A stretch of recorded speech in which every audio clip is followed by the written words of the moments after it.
Now, hello friends. Today I will start with the 10th syllabus from geometry. Sorry. Actually, we will start from geometry from similarity chapter. तर actually चॅप्टरची जी सुरुवात होती ती ratios of areas of two triangles या पॉईंटमध्ये. त्याच्या आधी आपण ॲक्च्युअलमध्ये area of triangle कसा कॅल्क्युलेट करूयात ते बघूयात. पहिले सपोज कन्सिडर करा हा ट्रायंगल आहे. या ट्रायंगलचा आपल्याला एरिया फाइंड आउट करायचा. ट्रायंगलचा एरिया फाइंड आउट करायचे फॉर्म्युले, बेसिक फॉर्म्युला आपण यूज करूया. तर बेसिक फॉर्म्युला आहे 1/2 बेस इंटू हाईट. हा बेसिक फॉर्म्युला आहे 1/2 बेस इंटू हाईट. तर बघा आता हाईट 3 हा एक आहे, हा कॉर्नर हा कॉर्नर. इथून परपेंडिक्युलर टाकला ही झाली त्याची हाईट. इथून पण टाकू शकतो, त्यावेळेस हा बेस कन्सिडर करावा लागणार. म्हणजे सिम्पल आहे, आपण जे बेससाठी जे 2 पॉईंट कन्सिडर करतो कॉर्नरचे ट्रायंगल्सला, त्याच्या अपोजिट जो व्हर्टेक्स असतो तिथून आपल्याला ट्रायंगलला काय टाकावं लागतो, परपेंडिक्युलर. ती आपल्याला तिचं हाईट. हा base B. So now we can calculate your area 1/2. Suppose this is length b centimetre और b unit h unit square. Okay, area unit square, unit of the area. This is area of triangle.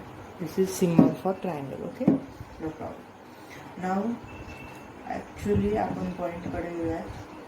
Ratios of areas of two triangles.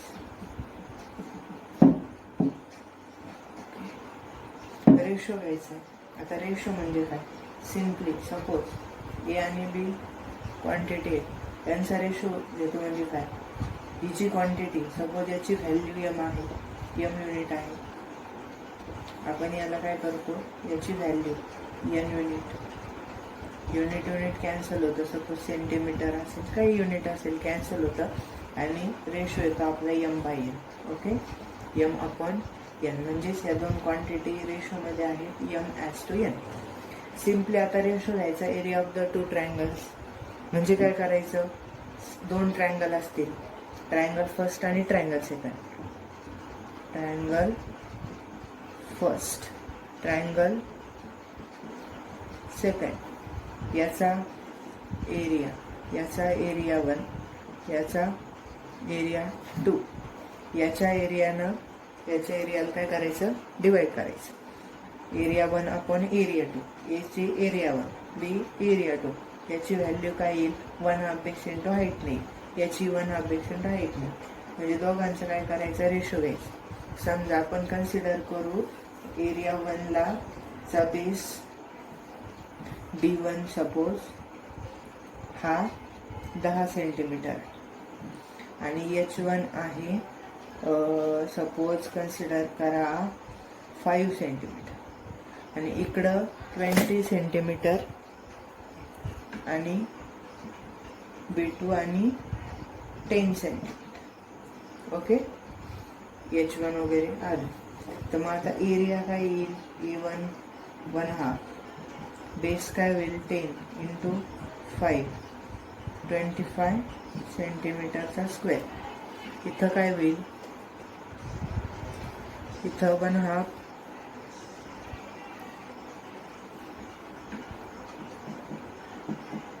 Base 20 into 10, 100 सेंटीमीटरचा square. आता काय करायचं, आपल्याला दोघांचा ratio घ्यायचा A1 upon A2.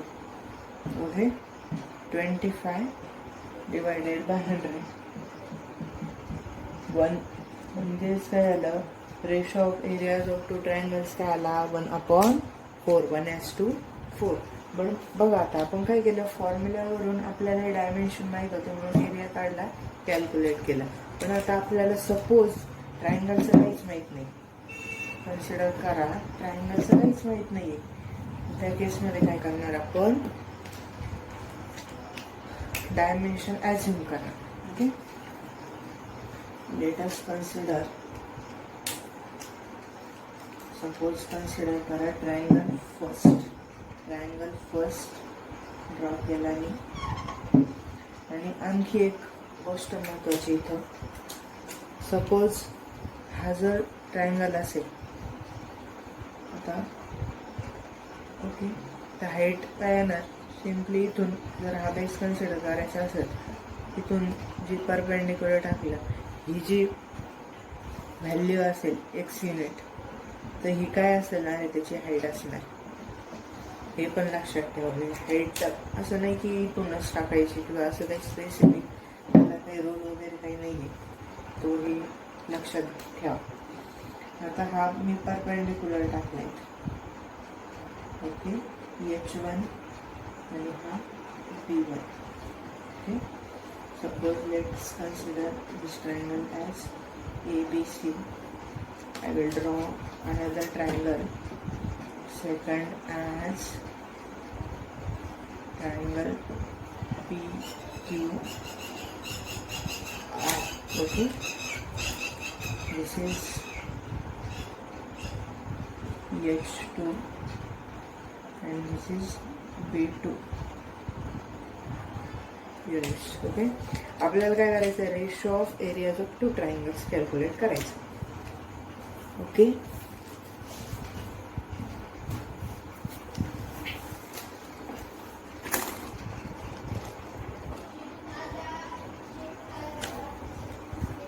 तर आपण एकेका ट्रायंगलचा area calculate करू.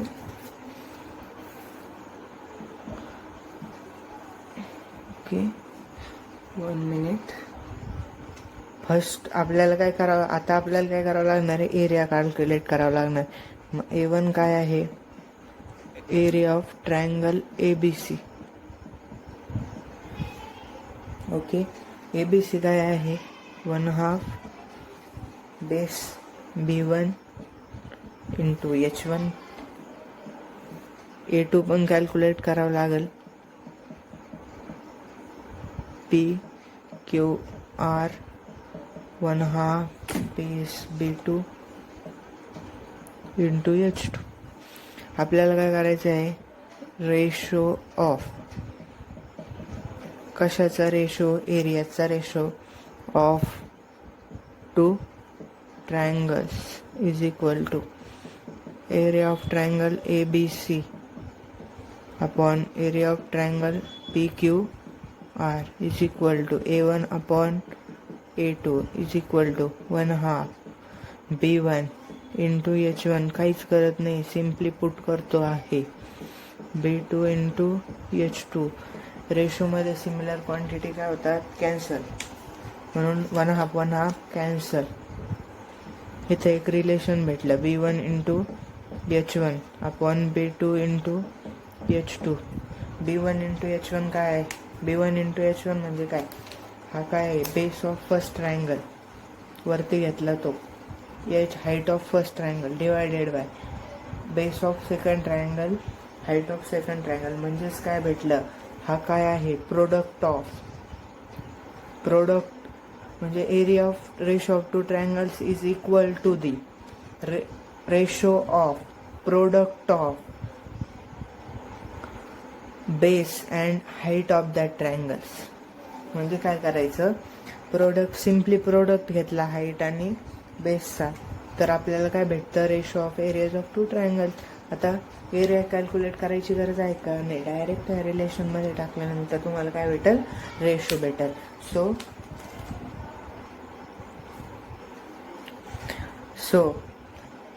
The ratio of areas of two triangle is equal to the product of, is equal to the ratio घ्यायचा, ratio of product of base and its corresponding height.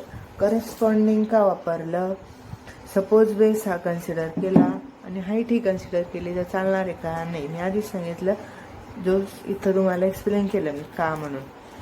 तर हे झालं आपला ratio of areas of two ट्रायंगल्सचं relation तुम्हाला इथं भेटलं. आता आपल्याला पुढं बघायचं आहे की सपोज आता रेशो आपण काय म्हटलं की कॉमन क्वांटिटीज काय होतात, कॅन्सल होतात. तर कॅन्सल करावं लागणार आहे. तर जर समजा हाईट इक्वल असतील, सपोज 2 तर इकडं पण 2, तर कॅन्सल होतील. आणि समजा काही केसमध्ये हाईट कॉमन असणार आहे, काही केसमध्ये बेस कॉमन असणार आहे. सपोज आता हे 2 ट्रायंगल घेतली समजा, इथं मोठी डायग्राम काढतो. ओके. आणि आता समजा आता बघा, मी हा ट्रायंगल घेतला मोठा आणि हा ट्रायंगल घेतला छोटा. तर इथं बघा ही हाईट कॉमन असणार आहे त्या दोघांसाठी. इथं हा परपेंडिक्युलर दिलेला, तर ही जी हाईट आहे ही कॉमन असणार आहे. त्या केसमध्ये कॉमन असल्यामुळं काय होणार आहे, कॅन्सल होणार आहे. म्हणजे काय, simply ratio of its bases असणार आहे. तर बघा आत्तापर्यंत आपण काय बघितलेलं आहे, ratio of areas of two triangles is equal to the ratio of product of its base and corresponding height. हे तुम्हाला स्टेटमेंट वाटलं असेल तर नोट करून घ्या. तर हा रेशो आपल्याला एरियाज ऑफ टू ट्रायंगल्स भेटला. तो डिपेंड करतो बेस आणि हाईट ऑफ दॅट ट्रायंगल्स. ह्या ट्रायंगलच्या बेस आणि हाईटवर डिपेंड करतो. आता तो 2 क्वांटिटीवर डिपेंड करतोय आपला, बेस आणि हाईटवर. तर मग आपण याच्यामध्ये 2 केसेस केल्या, ट्रायंगल्स विथ इक्वल हाईट आणि ट्रायंगल्स विथ इक्वल बेस. जर इक्वल हाईट असेल आणि इक्वल बेस असेल तर काय, तर सिम्पली जर हाईट इक्वल असेल, सपोज 2 ट्रायंगलची, आता हाईट केव्हा इक्वल असेल, सपोज 2 ट्रायंगल आहेत, तर याची हाईट याची इक्वल टू सपोज 10 किंवा इज इक्वल टू एक्स, आणि याची पण हाईट H2 पण 10 आणि x, suppose x generally consider करतो आपण. सो कन्सिडर केले. जर सेम असेल तर रेशोमध्ये काय होणार आहे, वरती पण एक्स येणार आहे, इंटू याचा बेस B1, याचा बेस B2 इंटू एक्स. तर काय होणार आहे, रेशोमध्ये कॅन्सल होणार आहे. म्हणजेच सिम्पली काय भेटणार आहे आपल्याला, रेशो कशाचा, बेसिसचा रेशो भेटणार आहे. आता हे झालं सेम आहे, पण इन काही केसमध्ये कॉमन पण असते हाईट. मी याच्या अगोदर पण एक्सप्लेन केलं होतं कॉमन केव्हा येईल हाईट. सपोज आता बघा 2 ट्रायंगल आहे, A B C आणि P. आता suppose A B C triangle आणि ट्रायंगल A P C, जर तुम्हाला रेशो फाइंड आउट करायला आणि सांगितलं ratio of A1 upon A2 काढायला लागला. A1 म्हणजे ट्रायंगल ABC चा रेशो आणि ट्रायंगल APC. ओके. तर बघा याच्यामध्ये ही जी हाईट आहे ही कॉमन आहे. तर कॉमन असल्यामुळे काय होणार आहे, ABC याचा बेस कोणता कन्सिडर करावा लागणार आहे, हा BC, length of BC divided by length of PC. Simply consider केला, याचा रेशो फाइंड आउट केला की तोच रेशो कशाचा असणार आहे, त्याच्या एरियाचा रेशो असणार आहे. सो कन्क्लुजन काय भेटलं, ratio of areas of two triangles with equal height is equal to simply ratio of its bases. आता सपोज बेस कॉमन असेल तर बेस, समजा आता 2 ट्रायंगल घेतले मी, बेस इक्वल असेल तर सिम्पली आता समजा हे आणि असं केस कन्सिडर करा. याचा 10 आहे, याचा पण 10. सिम्पली A1 अपॉन A2 काय असणार आहे, याची हाईट H1, याची height H2, H1 upon H2. Simply असा रेशो असणार आहे, इंटू समजा 10 इंटू 10, 10 कॅन्सल. म्हणजेच काय H1 अपॉन H2 कसं आलं समजलं. आता बघा बेस कॉमन कधी असणार, समजा आपण इथं ह्या केसेस आहेत important, A B C D. area of triangle ABC, area of triangle BDC calculate करायला हवं. तर बघा इथं जो BC बेस आहे with common base BC,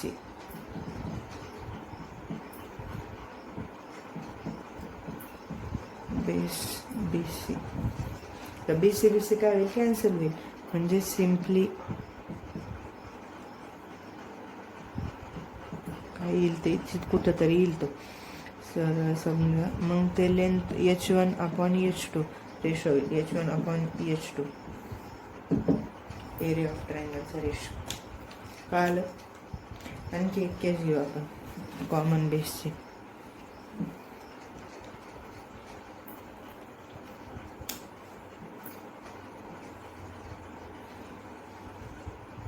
okay.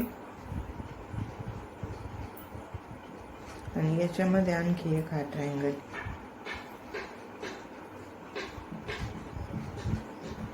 हे दोन ट्रायंगल आहेत, नो प्रॉब्लेम. याची हाईट ही असणारी H1, ही H1 H2, या दोन ट्रायंगलचा रेशो. बेस हा जो आहे B तो कॉमन आहे. सिम्पली काय होईल, H1/H2 एरिया किंवा H2/H1 डिपेंड करल कोणता रेशो, कोणता काय, कोणता ट्रायंगल वरती खाली. काय सांगितलेलं आहे, जो ट्रायंगलचा रेशो जो वरती त्याचाच बेस आणि हाईट घ्यायचं, जो खाली त्याचीच बेस आणि हाईट घ्यायचं. बरं, खूप सिम्पल आहे. तर आपण इथं मग आता कन्क्लुजन लिहूयात. काय,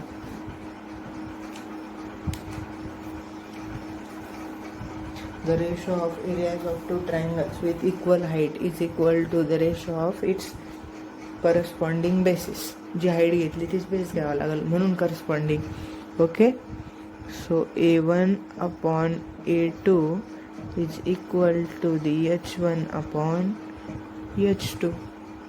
सिम्पली हे रिलेशन त्या ठिकाणी आपल्याला भेटलं. आणि विथ इक्वल बेसिस काय होईल, A1/A2 is equal to B1. Sorry, equal basis ना, इक्वल हाईट असेल तर रेशो ऑफ इट्स बेसिस घ्यावा लागेल ना. B1/B2 H1/H2. बेस कॉमन तर रेशो ऑफ हाईट, हाईटचा रेशो, हाईट कॉमन तर ratio of its basis. Simply आता आपण यावरती काही बेस एक्झाम्पल बघूया. ओके. आपण सगळ्यात पहिले सिंपल एक्झाम्पल बघूयात. तर बघा आता ratio of area of ABC आणि APQ सगळ्यात पहिले शोधावं लागेल कुठे येतो ट्रायंगल ABC आणि APQ. आता या ट्रायंगलकडे बघितल्यानंतर काय दिसतं तुम्हाला, हे जे ट्रायंगल्स आहेत विथ इक्वल हाईट आहे. तर डायरेक्ट तुम्ही काय लिहू शकता, ratio of areas of, direct ratio कशाचा लिहू शकता, बेसिसचा. बेस कोणते BC आणि PQ करस्पॉन्डिंग बेसिस.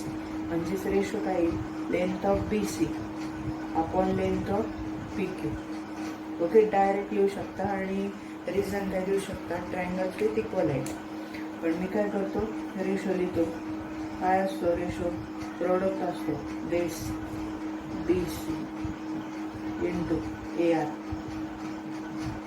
लेंथ घ्यावी लागेल, length of BC into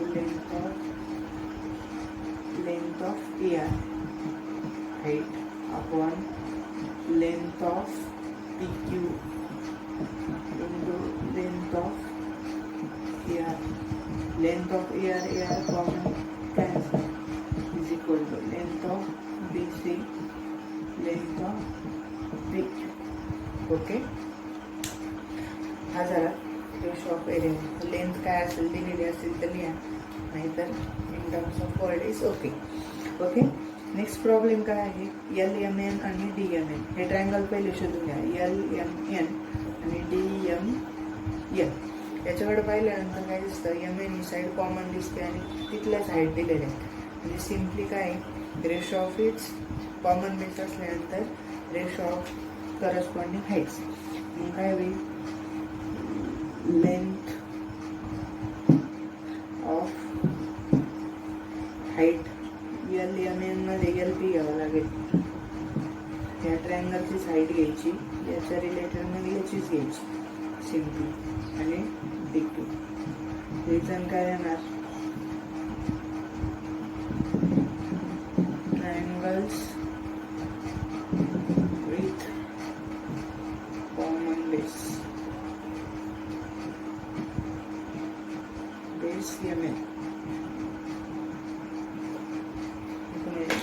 reason लिहू शकता, डायरेक्ट हे लिहू शकता. आता बघा नेक्स्ट प्रॉब्लेम. इथं एक कंडिशन दिली, एम हा मिड पॉईंट आहे. मिड पॉईंट असल्यामुळं मेडियन याचे 2 भाग करेल ए बीचे. म्हणजेच इथं length of A M is equal to length of M B by midpoint theorem. M हे इक्वल झाले, हे एक रिलेशन भेटलं आपल्याला फर्स्ट. आता ए एम सी आणि C M B C triangle. तर इथून हाईट टाकावी लागेल, ही झाली हाईट एच. आता बघा ए एम चा बेस कन्सिडर केला तर सी पासून जी हाईट टाकली आपण, सपोज पॉइंट डी केला, सी डी हाईट होईल आणि बी एम सीला काय हाईट होईल, तीच हाईट होईल. ओके, तर मग आपण काय लिहू शकतो, areas of A M C आणि बी एम सी मध्ये ए एम सी म्हणजेच काय simply length of A M into length of C D, बरोबर ना. C D divided by length of M B into length of C D. पण C D cancel, म्हणजेच काय length of A M upon length of M B. But M is midpoint, so these are equal, so again get cancel. So 1:1 ratio काय आहे 1:1. We can show like this also. This is simple problem on that. On the next lecture we will see some another example on ratio of areas of 2 triangles, and also we will see practice problems or your problem set number 1. Okay, so don't worry, it's very simple topic. In the next lecture we will see problem more difficult or more problems on that. Okay, thank you for watching this video.